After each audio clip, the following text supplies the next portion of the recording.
Pantes aja ini namanya sambal setan. Sambelnya emang sepedes itu guys, sampai Mimin harus minum berkali-kali. Parah-parah pedesnya gak umum. Guys, Mimin tuh nyobain ikutan puasa seharian dari pagi sampai malam dan sekarang lemes guys. Lapar banget, Mimin mau balas dendam, mau makan yang pedes-pedes. Orang gila mana yang buka puasa malah nyari yang berminyak dan pedes-pedes. Ya ini cuman Mimin doang guys orang gilanya. Cabai mentah segitu banyaknya diulek langsung di tempat. Sekalian Mimin mau semenit bukber alias semenit buka berani. Sehat-sehat deh lambung Mimin.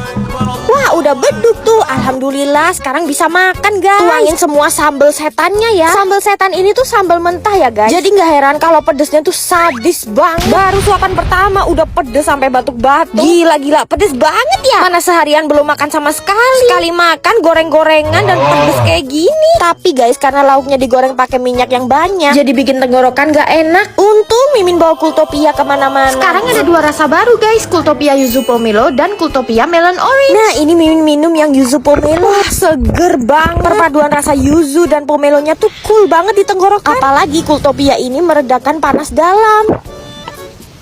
Bener-bener cocok banget ini diminum pas buka puasa. Apalagi kalau bukanya pakai yang pedas dan berminyak.